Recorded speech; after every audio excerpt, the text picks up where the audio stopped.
이제 박정희 이제 유신 정권의 말기로 접어들면서 데모가 점점 좀 거세지고 잡혀가는 하구들을 보고 점점 머릿속이 떠지기 시작하는 거죠. 그러다가 그러면 11.6을 맞이하신 거예요? 그 11.6을 맞이할 때 저는 박정희 대통령의 집에서 가르치고 있었습니다. 안녕하세요, 심영환입니다. 제 옆에는 뭐 이렇게 뭐 누구라고 소개할 필요가 있을까 굳이?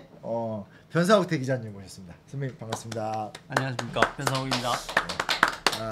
YTN의 명앵커 논란에도 휩싸였지만 명인지는 잘 모르겠고 잘 됐잖아요. CBS 대기자, CBS 한국 그 언론의 심장. 최근에는 뭐 하세요? 최근에는 이제 프리랜서 방송인, 이게 이제 공식 명칭이 되겠죠. 네네. 프리랜서 방송인. 네네네. 그렇습니다. 근데 사실 이제 뭐 여러 탁월한 모습들을 갖고 계시지만 어쨌든 또 한국 현대사를 살아오신 때마침 이제 영화 서울의 봄 그런 게 화제가 되면서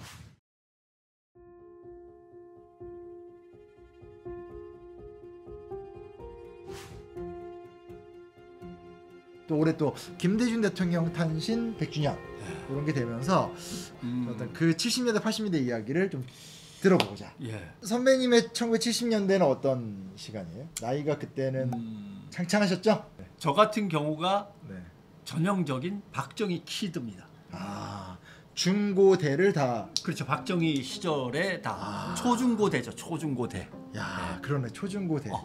전형적인 박정희 키드. 학교에서는 반공교육, 그다음에 군사교육도 또 교련이죠. 교련이죠. 교련. 제가 교련 마지막. 네? 마지막. 저희 때 군복 입고. 그리고 대학을 갔는데 호돌이는 그렇죠. 88 올림픽인데? 호돌이는 학도 호국단의 호대예요. 지금은 학생들이 있으면 학생회가 있죠. 그렇죠. 그때는 학생회를 다 없애버렸어요. 맞아요. 70몇 년대에 없애버려갖고 호국단이라는 게 생겼습니다. 호국단은 그야말로 나라를 위해 충성을 다하는 대학생들을 키워낸다는 호국단이에요. 그래서 총학생회 간부가 호국단의 간부죠. 학생들을 관리 통제하는 거죠. 그래서 그 총학생회를 대신한 학도 호국단의 간부들은 나중에 재벌 기업이라든가 이런 데 특채로 갑니다. 근데 중요한 거는 그 중에 KBS가 들어있다는 거지.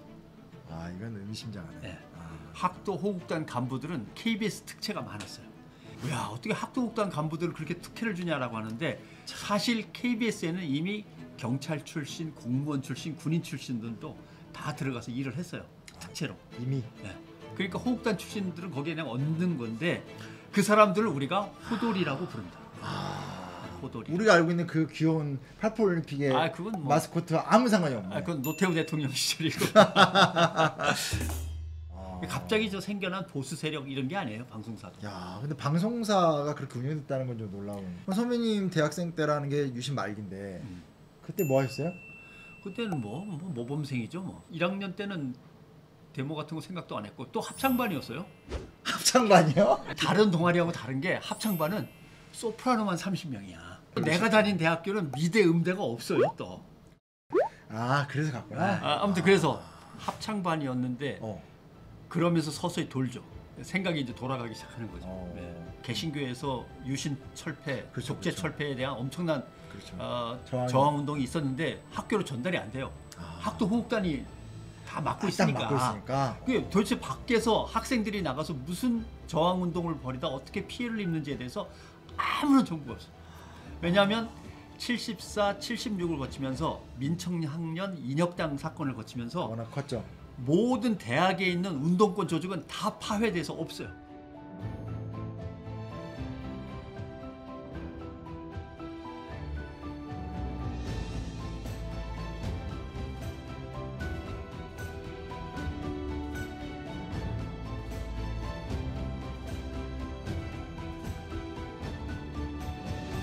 소위 말하는 제야와 운동권의 분리 현상이 일어난 거예요. 다 지하로 숨어들었는데 그 지하로 숨어드는 사람들이 농촌으로 가거나 공장으로 가거나 아니면 진보적인 교회로 가거나 그래서 학교에는 없어.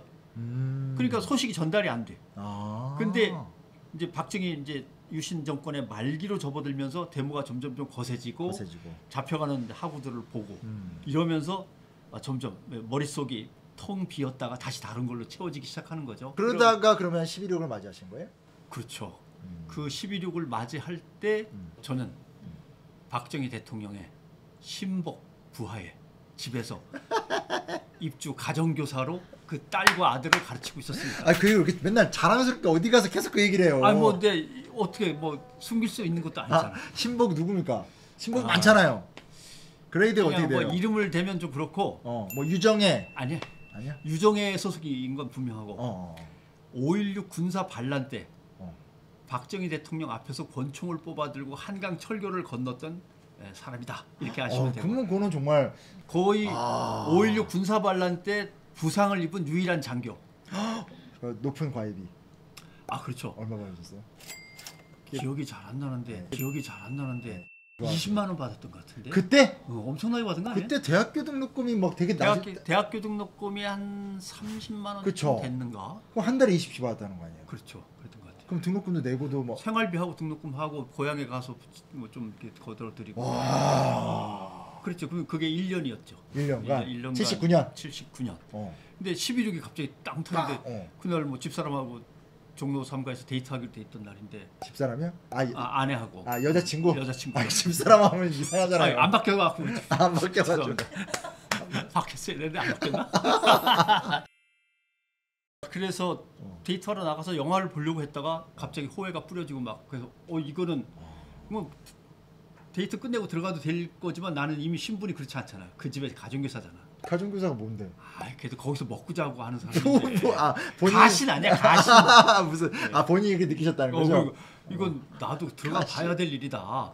무슨 얘기가 나올지 예를 들면 내일부터 나오지 말라고 할 수도 있고 이 양반이 어디 갑자기 끌려갈 수도 있는 문제고 모르잖아요. 그래서 막 뛰어들어갔죠. 뛰어들어갔더니 이제 그 일가 친척들이 모여서 심각한 논의를 하고 있었어요.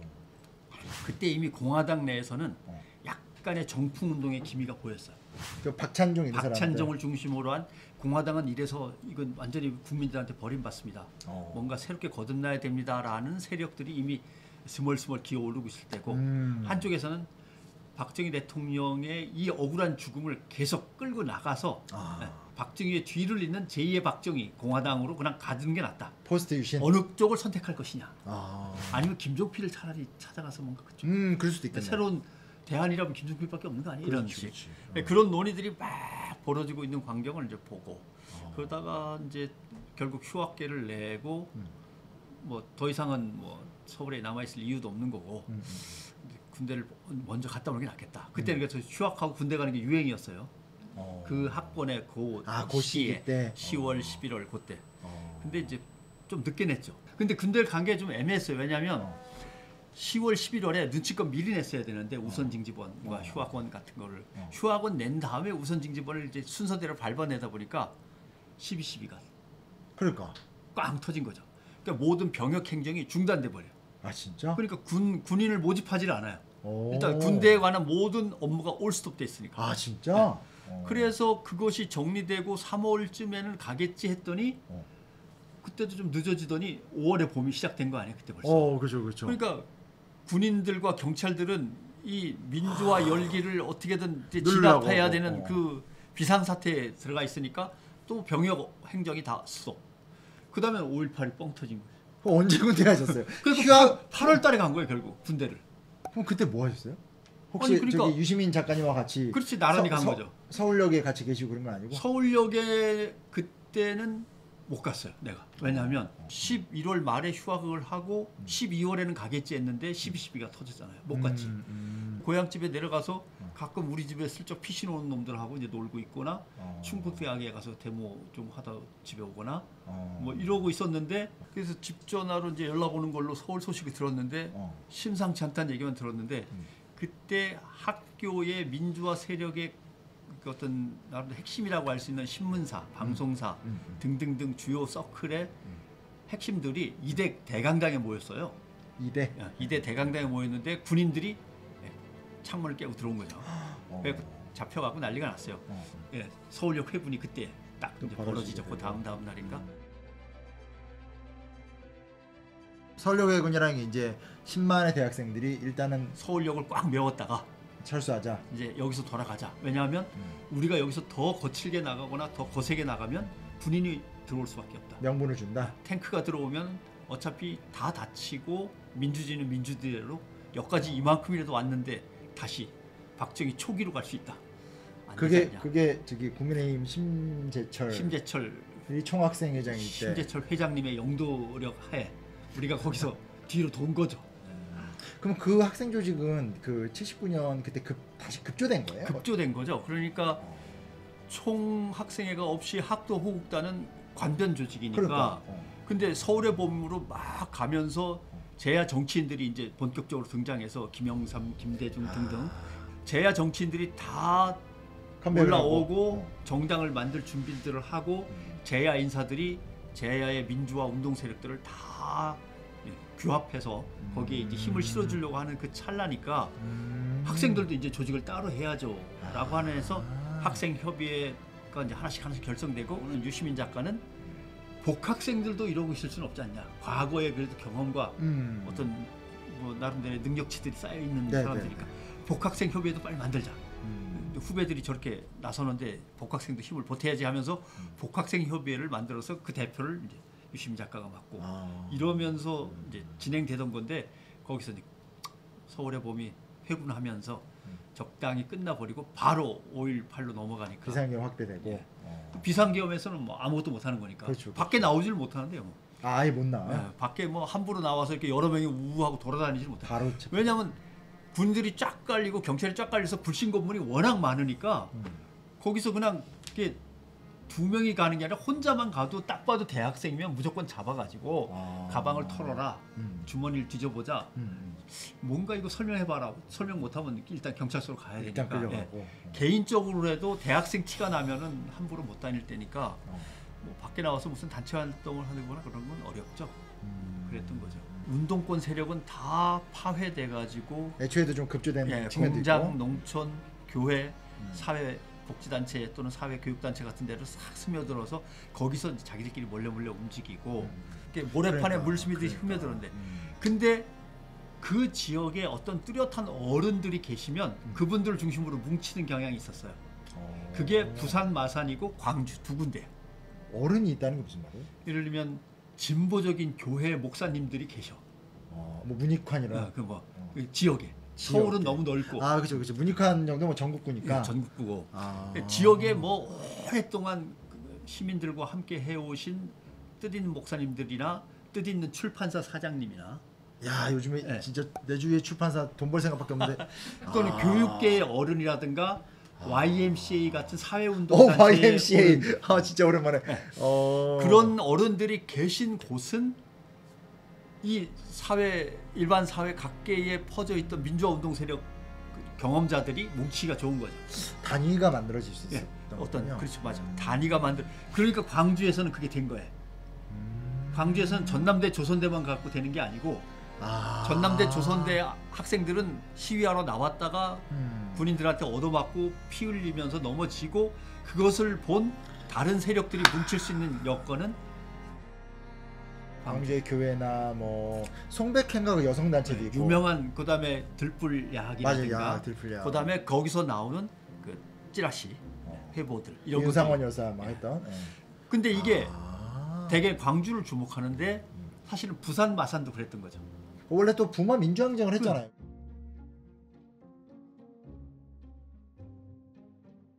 부산 대학생들 중에 일부가 서울은 이미 서울의 봄이 시작됐다는데 우린 이게 뭐냐? 그럼 우리도 시위 좀 하자. 서울에서는 시위가 격렬해지기 시작했대. 이러면서 잠깐 했어. 바로 쫓겨 들어왔어. 그 다음 날 그 중에 한 친구가 메모로 오늘 다시 한번 하자. 이 메모가 전달되면서 어제보다 훨씬 더 많은 숫자가 확 모였어요. 그 부산에서도 깜짝 놀랄 정도로 300명이라고 얘기를 하는데 그랬는데 경찰이 전날에 어떤 저희가 있으니까 요번에 나오는 놈들은 시작부터 다 잡아야 된다. 큰일 난다 이러다가 해갖고 좀 격하게 진압을 두들겨 팬 거죠. 그러면서 시민들이 이제 깜짝 놀라서 규합이 된 거예요, 드디어. 남포동 뭐 이런. 그래서 나중에 두 사람이 여기에 내려오죠. 그게 이제 부산에서 시작됐고 마산까지 번졌단 말이에요. 두 사람이 내려오는데 한 사람은 김재규, 하나는 전두환, 하나는 전두환이. 상황을 파악하기 위해서 둘이 내려와. 왜냐하면 한 사람은 중앙정보부를 맡고 있고 한 사람은 보안사령관이니까 보안사를 맡고 있으니까 직접 봐야겠다고 둘이 내려오죠. 그래서 두 개의 보고서가 올라가죠. 중앙정보부 보고서는 1,500명을 잡아 넣었는데 1,000명이 시민입니다. 학생이 아닙니다.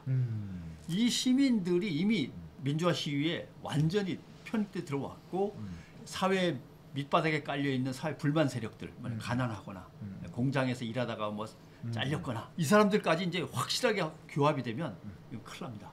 그러다가 교수들이 나오면 어떡합니까? 이런 이제 걱정되는 보고서를 올렸고 전두환의 보고서는 이럴 때 확실하게 쓸어버려야 됩니다. 절대로 자비를 베풀어서는 안 됩니다. 바들바들 떨 정도로 싹 쓸어버려야 됩니다. 상황을 바라보는 태도가 다르구나. 두 개의 보고서가 동시에 올라가서 박정희 대통령을 딱 긴장을 시키는데 옆에 누가 있었냐면 차지철. 차지철. 각하 탱크를 보내갖고 피바다로 만들어 버려야 됩니다. 캄보디아도 뭐 캄보디아도 뭐 300만 정도는 죽지 않았습니까? 부산 뭐 얼마나 조금만 죽으면 됩니다. 그러니까 김재규는 깜짝 놀라는 거죠. 보고서를 그렇게 올렸는데 차지철이라는 인물이 전두환 보고서를 들이대면서 대통령을 저렇게 설득해갖고 드디어 이쪽 부평 쪽에 있던 뭐죠? 삼공수가 부산으로 내려가죠. 그러니까 그 부마 때 처음 공수가 공수부대가 나중에는 그게 광주로 갑니다만 그 삼공수가 부산으로 간단 말이에요. 맞아요. 김재규는 여기서 이제 결단을 내려야 된다고 생각하면서 각하 이런 쓰레기 같은 백윤식 아저씨 버러지 같은 인간을 데리고 정치하시면 안 됩니다 하면서 차지철을 화장실까지 쫓아가서 쏴버리고 각하도 쏘고 라고 하는 일이 벌어지는데 실제로 부산에서 무슨 일이 벌어지고 있었냐면 중앙정보하고 보안사가 힘을 합쳐서 경찰 보안과 정보과하고 힘을 합쳐갖고 북한의 세력이 부산 마산에 침투해서 조직적으로 선동을 한 결과 부산 마산 민주항쟁이 벌어졌다. 단위가 나와야 되거든요. 조직이 나와 그려져야 되니까 잡아 넣으려면. 목사는 방공 아니에요? 부산에 무슨 목사, 그다음에 무슨 출판사 뭐 이런 식으로 해갖고 단위를 정하고 그다음에 옆에 부산 지역 전대협 조직 이런 식으로 해갖고 뭐 어쩌고저쩌고 해서 본인들이 조직을 더 확대하는구나. 그 만드는 거예요. 막 만들어가지고 그림을 거의 다 그리는데 그때의 부산 지부장 그러니까 안기부 지금 국정원 옛날엔 중앙정보부 지부장이 누구냐면 권정달이야. 아 여기 권정달이 나오네. 권정달이 거기서 나와요. 근데 왜냐하면 권정달은 하나회가 아니야. 하나회 아니죠. 예. 하나회가 아닌데 왜 나도 저렇게 국회의원이 되고 컸냐. 뜨잖아. 그때 부마 항쟁 때의 책임자였으니까. 별도의 공을 갖고 있구나. 그런데 권정달의 마지막 보고서에는 간첩 사건으로 만들어 보려고 했으나 잘 안 되고 있습니다. 엮어보려고 했는데 엮어지지를 않습니다. 그러니까 마지막 보고서에 그러면 커지기 전에 쓸어버려 하고 삼공수가 갔는데 김재규가 총을 쏜 거죠. 그래서 만약 김재규가 일주일 뒤에 총을 쐈다거나 보름 뒤에 총을 쐈으면 부산은 삼공수에 의해서 어떻게 했을지 모르는 거지. 그러니까 부산 제가 이제 그 부마항쟁 했던 분들 좀 말씀 들어봤는데 우리가 제2 어떻게 보면 광주처럼 될 수 있을 때 이런 얘기 하시더라고요. 이게 이런 얘기 때문에 그런 거죠. 예.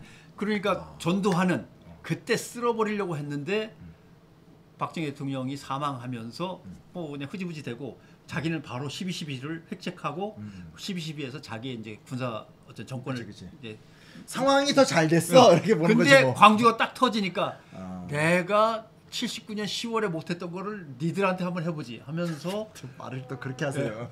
아니, 그랬을 거 아니에요, 그러면? 그때 소프라노 출신의 저기 변상욱 대학생은 이제 할 일 없이 기다리다가 충청도 쪽에 숨어 있다가 친구들과 놀다가 이제 군대를 갔다. 일부를 여기까지 하고요. 저희 다음 시간에 이제 나의 80년대 보수적 변상욱이 이제 인권 기자로 거듭나는 80년대. 선배 오늘 수고 많으셨습니다. 안 나왔으면 좋겠구만. 안녕하세요 미래님들. 저희 이제 멤버십 새로운 멤버들이 계속 들어오고 있어서 행복한데요. 가까운 미래 김승준님, 김성열님, 그리고 폴의 제이지님, 지속가능한 미래 배진홍님, 전보미님, 그리고 투 코치타운 함께 해주셔서 감사합니다. 저도 좋은 컨텐츠와 좋은 내용으로 보도록 하겠습니다.